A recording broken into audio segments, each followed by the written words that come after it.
రావణుడు. జనస్థానంలోని మహాయోధులందరూ నిహతులు కావడం చూసిన రావణదూత అకంపనుడు లంకానగరం చేరి తన ప్రభువుకు వృత్తాంతమంతా వివరించగా ఆ రాక్షస చక్రవర్తి కన్నులు అగ్ని సదృశాలయ్యాయి. ఓరి అకంపన, ఎవడురా వాడు? ప్రాణాల మీద ఆశ విడిచి నా జనస్థానంలో అడుగుపెట్టిన మూర్ఖుడు. దేవేంద్రుడు కూడా మన ముందు తలవంచుతాడే. అగ్నికి అగ్నిని, యముడికి యముణ్ణి, మృత్యువు పాలిట మృత్యువునే, వాయువుని బంధించగలనే, సూర్యుని మండించగలనే. అటువంటి నాకు ఆగ్రహం కలిగించిన అవివేకి ఎవడు అని మండిపడుతుంటే అకంపనుడు ప్రకంపించి అభయం వేడుకొని, ప్రభు, ఆయన సింహవిక్రముడు, శ్యామవర్ణుడు, మహాశక్తి సంపన్నుడు, విశాల వక్షుడు, దశరథ నందనుడు అన్నాడు. కోడెత్రాచు బుసకొట్టినట్లు రావణుడు నిట్టూర్చి, అయితే దేవతా సైన్యం తోడురాగా దేవేంద్రుని సాయంతో వాడి కార్యం తలపెట్టాడా అని ప్రశ్నించాడు. అకంపనుడు, లేదు ప్రభు, ఆయన మహాధానుష్కుడు, దివ్యాస్త్ర విధుడు, రూపుదాల్చిన ధర్మమూర్తి. అన్ని విధాలా ఆయనను పోలినవాడు ఆయన తమ్ముడున్నాడు. రాముడు నీలమేఘంలా ఉంటాడు, ఆ తమ్ముడు లక్ష్మణుడు శ్వేతాభ్రంలా ఉంటాడు. అంతే తేడా. రామ ధనుర్విముక్త శరాలు 5 తలల పాముల వలె వచ్చి మన సేనలను సర్వనాశనం చేశాయి అని వినయంగా నిలబడ్డాడు. ఈ క్షణమే నేను జనస్థానానికి వెళ్ళి వారిద్దరిని సంహరించి వస్తాను అని లేచాడు రావణుడు. అకంపనుడు, ప్రభు, మీరనుకున్నంత తేలిక కాదది. కుండపోతగా వానలు పడే కాలంలో ఉప్పొంగి ప్రవహించే మహానదికి తన బాణాలతో ఆనకట్ట వేయగల ధనుష్కాముడైన, విశ్వాంతరాళంలోని నక్షత్ర గ్రహ మండలాల్లోనూ కల్లోలం చేయగలడు. సాగరాలు ముంచెత్తితే భూమిని పైకెత్తగలడు. చెలియలి కట్టలు దాటించి సముద్రాలు పొంగించి ధరణీ మండలాన్ని గగ్గోలు పరచగలడు. ఈ సర్వ సృష్టిని ఉపసంహరించి పునర్సృష్టి చేయగలడు. పాపాచారులు స్వరం చేరలేనట్లు మనం రాముని జయించలేం. అయితే ఒక్క దారి ఉంది. ఆయనకు అతిలోక సౌందర్యవతి అయిన భార్య ఉంది. దేవగంధర్వ లోకాలలో అంతటి సుందరీమణి కనిపించదు. ఆ కాంతామణిని అపహరించి తీసుకొని రాగలిగితే ఇక రాముడుండడు అన్నాడు. రావణుడు ఆ ఆలోచనకు సంతోషించి మరునాడే జనస్థానానికి వెడుతూ దారిలో ఉన్న మారీచుని ఆశ్రమం చేరి స్వాగత సత్కారాలు పొంది ఆగమన కారణం చెప్తూ, మారీచ, రాముడనే మానవమాతృని చేతులలో మన జనస్థానం రక్షణక దుర్గంలోని యోధులందరూ నిహతులయ్యారు. ప్రతీకారంగా నేను రాముని భార్యను అపహరించ సంకల్పించాను. అందుకు నీ సాయం కావాలి అన్నాడు. మారీచుడు, ఎవరయ్యా నీకు ఆలోచన కల్పించింది? వాడు నీవే కాదు, సర్వ రాక్షస కులానికి మిత్ర రూపంలో ఉన్న మహాశత్రువు. కాలకూట విషయం కక్కే కోడనాగు కోరలు నీ చేత పీకించడానికి తలపెట్టిన ఆ మూర్ఖుడెవడు? హాయిగా ఆరగించి సుఖంగా గుండె మీద చేతులు వేసుకుని నిద్రించే నీకి అశాంతి కలిగించిన దుష్టుడెవడు? ఉత్తమ క్షత్రియ వంశ సంజాతుడైన రాముడు గజేంద్ర సదృశుడు, నిశిత శరాలే పంజాగా గల యోధ సింహుడైన ఈ సింహాన్ని కావాలని మేల్కొలిపి రాక్షస సేనను లేళ్ల గుంపులా ఆయనకు బలివకు. ఆయనతో యుద్ధం ప్రచండ వేగంతో వెళ్లే మహానదీ ప్రవాహంలో పడిపోవడమే. నా మాటను విని లంకా నగరానికి వెళ్ళు. నీకు సుందరీమణులకు కొదవలేదు. వారితో సుఖం చాలు. ఎందుకీ అనవసర ప్రయత్నం అని హితబోధ చేయగా రావణుడు మారు మాట్లాడకుండా వచ్చిన దారినే వెళ్ళాడు. అప్పటికి లంకకు చేరిన శూర్పణఖ నిండు కొలువున ఉన్న రావణుని సమీపించింది. దేవ, గంధర్వ, మహర్షిగణాల పాలిట యముని వలె వెలుగుతూ ఉన్న రాక్షస చక్రవర్తి వక్షస్థలం మీద ఇంద్రుని వజ్రఘాత చిహ్నాలు, ఐరావత విషానాఘాతాలు ఉన్నాయి. దేవాసుర సంగ్రామంలో దేవతా ప్రముఖుల ఆయుధాఘాతాలెన్నో ఆయన వీరత్వ లాంఛనాలుగా గోచరిస్తున్నాయి. మహాపర్వత సన్నిభమైన శరీరంతో అద్భుతంగా ఉన్నాడు. దివ్యాస్త్ర కోవిదుడైన ఆ అమరేశ్వరుడు 10,000 వర్షాలు తపస్సు చేసి తన శిరస్సులు బలి ఇచ్చి దేవదానవ గంధర్వ పిశాచ నాగజాతుల నుండి మృత్యువు లేకుండా వరం పొందినాడు. యజ్ఞ విధ్వంసనం, వరదాపహరణం, మహర్షి జనపీడనం నిత్య క్రీడలుగా కలవాడు. భోగవతీ నగరానికి పోయి వాసుకిని జయించి అక్కడ తక్షకుని భార్యను బలాత్కరించి తెచ్చినవాడు. కైలాసానికి వెళ్ళి కుబేరుని పరాజితుని చేసి పుష్పకాన్ని తెచ్చుకున్న బలశాలి. నందన చైత్ర రథవనాలను విధ్వంసం చేసిన వీరుడు. సూర్యచంద్రుల గతులు మార్చగలిగిన శక్తియుతుడైన అన్నను చూసి శూర్పణఖ, అన్నయ్య, కామోపభోగాలలో పడి నీ నెత్తి మీద పడనున్న వివత్సాగరాన్ని కానలేకపోతున్నావు. నీచమైన కామసుఖాలలో తేలియాడే ప్రభువును ప్రజలు మన్నించరని ఎరగని అవివేకివా? కాలానికి అనుగుణంగా ప్రవర్తించని ప్రభువు కాలచోదిత్తుడవుతాడని తెలియనివాడవా? దుర్లభుడై వారి అభిమతాలకు స్వాధీనుడు కాకుండా నా అనాచారంతో సాగే ప్రభువుకు ప్రజలందరూ బురదను చేరని ఏనుగు వలె దూరులవుతారు. మానధనులైన దేవగంధర్వ గణాలతో ఎప్పుడో వైరం కొని తెచ్చుకున్నావు. అది చాలక చపలచిత్తుడవై ప్రపత్తతతో రాజ్యంలో ఎక్కడ ఏం జరుగుతున్నది తెలుసుకోలేని స్థితిలో పడ్డావు. ఇంకెంతకాలం ఈ రాజ్యాన్ని కాపాడగలవు? గూఢచారి వర్గం, కోస సముద్రం, రాజనీతిజ్ఞత లేని ప్రభువుకి ప్రజాస్వామ్యానికి ఏమిటి తేడా? రాజంటే ఎవడు? చారచక్షువు. ఆ చారులు సక్రమంగా సమాచారం తెస్తున్నారో లేదో తెలుసుకోలేని మంత్రులతో ఉన్న నీ తెలివిని చూస్తే నవ్వాలో ఏడవాలో తెలియడం లేదు. జనస్థానంలో 14,000 రాక్షస బలం ఖరదూషణ త్రిశూరులతో నేలకూలినట్లు అదంతా రాముడనే ఒక్క నరుడి ద్వారా జరిగినట్లు ఆ జనస్థానం ఈనాడు మహర్షి విహార భూమి అయినట్లు తెలుసా నీకు? దేశకాలాలు గుణదోషాలు తెలుసుకోలేని రాజు అచిరకాలంలో చిత్తుడవుతాడు అని గ్రుక్క తిప్పకుండా ప్రసంగిస్తుంటే రావణుడు క్రోధచిత్తుడై, ఆపు, ఎవడా రాముడు? వాడి గుణరూప కులశీల వీర్యాలేమిటి? దండకారణ్యానికి ఎందుకు వచ్చాడు? ఖరదూషణాదులతో వైరం ఎందుకు కలిగింది?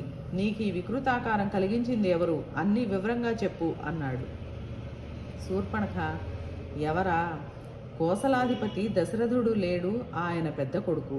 ఆజానుబాహువు, విశాలాక్షుడు, మన్మథ సదృశ సుందరాకారుడు, వల్కలాజీనాలు కట్టి తిరుగుతున్నాడు. కానీ ఆ చాపకళ వైదగ్ధ్యం ఉందే, అది నేనింతవరకు కన్నది కాదు, విన్నదియును కాదు.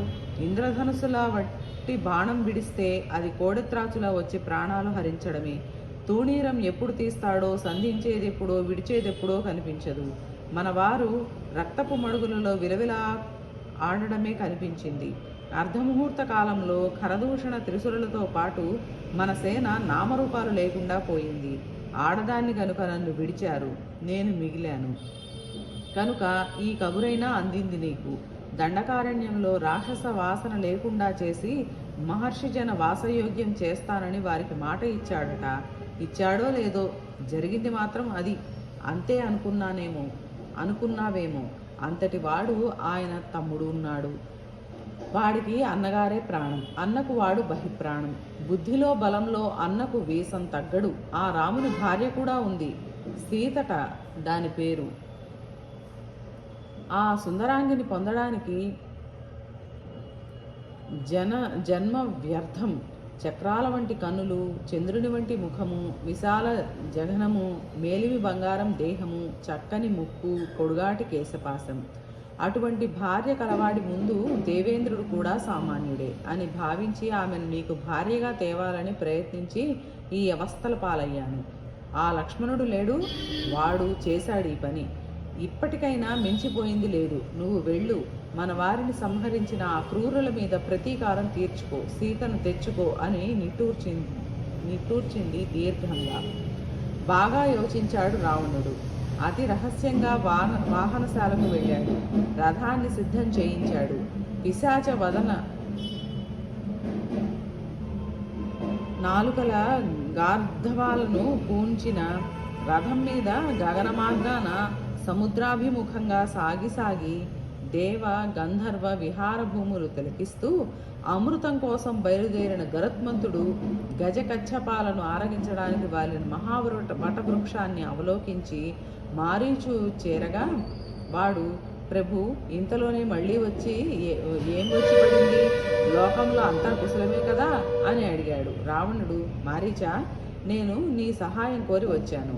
ఈ విపత్ సమయంలో నాకు నీకంటే ఆప్తుడు లేడు. జనస్థాన దుర్గ రక్షకులుగా ఉన్న ఖరదూషణ త్రిశురులు తన సేనలలో అక్కడి మనుజనాన్ని హింసిస్తూ నాకు తృప్తి కలిగించి సుఖంగా ఉన్నారింతవరకు. అటువంటి వారిని రాముడనే మానవుడు ఒట్టి పాదచారి మన చతురంగ బలాలను నేలకూల్చి మహర్షి సంఘానికి దండకారణ్యం విహారభూమి చేశాడట. తండ్రి కోపానికి గురైన రాజభ్రష్టుడైన క్షత్రియుకుల పాంసనుడు అల్పాయుష్కుడు, మూర్ఖుడు, శీలహీనుడు, ధర్మరహితుడు నిష్కారణంగా తన పరాక్రమ ప్రదర్శన కోసం మన వారిని నేలకూల్చి మన సోదరి శూర్పణఖకు ముక్కు చెవులు కోసి పరాభవించాడు. ఇంత జరిపిన వాడి మీద ప్రతీకారం తీర్చుకోక తప్పదు. వాని భార్యను అపహరించడమే నా లక్ష్యం. ఇందులో నీ సాయం కావాలి. పరాక్రమ ప్రదర్శనలో మాయాజాలంలో నీవంతటి వాడు లేడు. అయితే నువ్వు చేయవలసింది ఏమిటి అని అడుగుతావేమో. వెండి చుక్కల బంగారు కాంతుల చర్మం గల లేడీలా వెళ్ళి నువ్వు వారి ఆశ్రమ సమీపంలో తిరుగుతూ ఉంటే ఆ రాముడు భార్య నిన్ను చూసి ముచ్చటపడుతుంది. ప్రియురాలి ఆనందం కోసం ఆయన నిన్ను బంధించడానికి తమ్ముడితో కలిసి వస్తాడు. ఆ సందులో నేను సీతను అపహరిస్తాను. భార్యా వియోగ వ్యధతో వాని బలం క్షీణిస్తుంది. అప్పుడు వారిని సంహరించడం సుకరం. విషయం తెలిసింది కదా అన్నాడు. ఆ మాటలు వింటున్న మారీచుని ముఖం వివర్ణమైంది. నాలుక పిడచగట్టింది. ప్రాణాలు కడముట్ట చేరాయి. పెదవులు ఎండుతున్నాయి. కనురెప్పలు కదులలేదు. ఎట్ట ఎదుట మృత్యువు నిలబడినట్లనిపించింది. కొద్ది క్షణాలకు తేరుకొని, లంకేశ్వర, ఈ లోకం అంతా విచిత్రమైనది. మన మనసుకి నచ్చే ప్రియసల్లాపాలు సాగించే వారే చుట్టూ చేరతారు. అయాచితంగా అప్రియమైన హితవు చెప్పేవాడు దొరకడు. వాడు దొరికినా మనం వినలేము. కాకుంటే ఎందుకు కొరగాని చారులతో అతి చంచల స్వభావుడవైన నువ్వు పరాక్రమోపేతుడవైన రాముని గూర్చి ఇంత తక్కువ అంచనా వేయలేవు. నాదొక్కటే కోరిక. రాముడు క్రుద్ధుడై సర్వరాక్షస సంహారానికి ఉపక్రమించకుండా పరమేశ్వరుడు అనుగ్రహించాలి. నిన్ను చూస్తుంటే ఆ జనకరాజనందన నీ నాశనానికే పుట్టినట్లనిపించింది. నీ వంటి కాముకుడు కారణంగా రాక్షస వంశంలో లంకానగరం భస్మం కాబోతున్నది. దుస్వభావుడు, విలాస పురుషుడు, పాపకర్మరతుడు అయిన ప్రభువు తన సర్వస్వాన్ని నాశనం చేస్తాడు. ఇంతకీ ఎవరయ్యా నీకు రాముని గూర్చి ఇన్ని అసత్యాలు తలకెక్కించింది? ఆయన పితృపరిత్యుక్తుడా, లుబ్ధుడా, పాపాచారుడా, ధర్మహీనుడా? కౌసల్యానందవర్ధనుడైన రాముడు దయార్ద్ర హృదయుడు, సర్వభూత ప్రియుడు. పినతల్లి వంచన వల్ల తండ్రి మాట నిలబడడానికి అడవికి వచ్చాడు. రాజ్యభోగాలు అన్నీ వదులుకొని వచ్చాడు. లుబ్ధుడా? అటువంటి మహనీయుని భార్యని అపహరించే ప్రయత్నం ఎంత తుచ్చమైనది. సూర్య తేజస్సును అపహరించడం సాధ్యమైతే ఇది సాధ్యమే. శరములే జ్వాలలుగా, చాపఖడ్గాలే ఇంధనాలుగా భగభగమంటే రామాగ్నిలో దూకడానికి ప్రయత్నించకు. అపార పరాక్రమ తేజస్సంపన్నుడైన రాముడికి ప్రాణం జానకి. ఆయన అగ్నిహోత్రుడైతే ఆవిడ అనలశిఖ. అటువంటి అగ్నిశిఖ వైపు వెళ్లకు. ధర్మపరాయణులైన విభీషణాదులతో ఆలోచించి ఎదిరి బలం గ్రహించి నిశ్చయానికి రావాలి. అది నీకు శ్రేయస్కరం. త్వరపడి అడుగు ముందుకు వేశావో అది నీకు నీ వంశానికి నాశనహేతువే. ఇంతగా ఎందుకు చెబుతున్నాను అంటే నాకు 1000 ఏనుగుల బలం ఉంది. అంతకు మించిన మాయాశక్తులు ఉన్నాయి. నాకు తోడు మా తమ్ముడు సుబాహుడు, తల్లి తాటక, కాక వెలది అనుచరులు. ఇందరినీ చికాకు పరిచిన వాడు రాముడు. ఇప్పటికింకా 16 ఏళ్ళు లేవు ఆయనకు. అకృతాస్తుడు అప్పటికి. వింటున్నావా? ఆ రోజులలో మా వివత్సాలకు అంతు లేదు. యజ్ఞ విధ్వంసమే మా లక్ష్యం. మహర్షి సంఘపీడనమే మా క్రీడ. అటువంటి మేము విశ్వామిత్రుని విధ్వంసానికి పోనినప్పుడు మాకు జరిగిన పరాభవం అదంతా ఆ రాముడు ఒక్కడు చేసినదే. చెప్పాను కదా, అప్పటికి 16 ఏళ్ళు నిండనివాడు. ఇప్పుడు ఇంకా అనుభవం, అస్త్ర విద్య, కౌశలం ఉన్నాయి. పరస్ పరశురాముని వంటి మహాయోధిని నిలబెట్టిన రామునితో వైరం క్షేమం కాదు. ఆకాశాన్ని అంటే మేడల మీద హాయిగా జీవించే లంకాపుర వాసులందరినీ ఒక్క సుందరీమణి కోసం బలి చేయకు. మనం పాపం చేయకపోయినా, పాపం చేసేవారి స్నేహం చేసినా ఆ పాప ఫలం అనుభవించక తప్పదనే మాట వాస్తవం. నీ వల్ల లంకానగర వాసులందరూ నాశనం కాబోతున్నారు. ఆత్మగౌరవం, వంశరక్షణ ఈ రెండింటి కోసం నా మాట విను. మణిరత్న భూషణాలంకృతులై హంసతూలికా తల్పాలపై హాయిగా నిద్రించే లంకాపుర వాసులకు కటిక నేలపై శాశ్వత నిద్ర ప్రసాదించకు. వీరులంతా ఆ దురవస్థలో పడితే అది చూడలేక సౌభాగ్యహీనులై రాక్షస నారీమణి జనం రొమ్ములు బాదుకుంటూ ఆర్తనాదాలు చేయవలసి వస్తుంది. ఇదంతా నీ వరద రాగాభిమాన కాంక్ష వల్ల కలగబోయే ఫలం. ఎందుకు నీకు ఈ వాంఛ? 1000 మంది ఉన్నారు, దేవగంధర్వ భామామణులు. వారితో సుఖించు, నా మాట విను అని ఊపిరి సలపకుండా బోధించాడు. కదలలేదు రావణుడు. మారీచుడు మళ్ళీ ప్రయత్నిస్తున్నాడు. లంకేశ్వర, విశ్వామిత్ర యాగ సందర్భంలో నా తల్లిని సోదరుడిని కడతీర్చి ఎందువల్లనో దయతలచి నన్ను వదిలాడు. నాకు మాత్రం వాని మీద ద్వేషం తగ్గక దండకారణ్యంలో వారు ప్రవేశించినట్లు తెలియగానే 2 మిత్రులతో మృగరూపధారినై ఆ ఆశ్రమ పరిసరాలలో విహరిస్తూ అదును చూసి వారి మీద పడబోయాను. అంతకు ముందే ఆయన మా జాడ పసిగట్టి మేము దూకేలోగా 3 నిశిత శరాలు సంధించాడు. ఆయన బాణం దెబ్బ రుచి నెరిగిన నేను తెలివిగా తప్పించుకొని పారిపోయి వచ్చాను. వారిద్దరి సంగతి చెప్పాలా? నాటి ఘటన తలపుకు కదిలినప్పుడల్లా కంపం పుడుతూనే ఉంది. అది మొదలు ఎటు చూసినా రాముడే కనిపిస్తున్నాడు.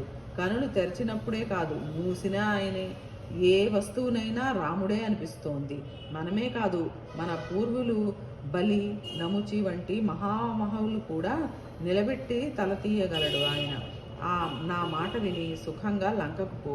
శూర్పణఖకు ముక్కు చెవులు కోసిన, ఖరదూషణులను వధించిన అది నిష్కారణంగా జరిగింది కాదు. అదంతా దేనికి? నీ క్షేమం కోరి చెబుతున్నాను. ఈ ప్రయత్నం విడిచిపెట్టు అన్నాడు.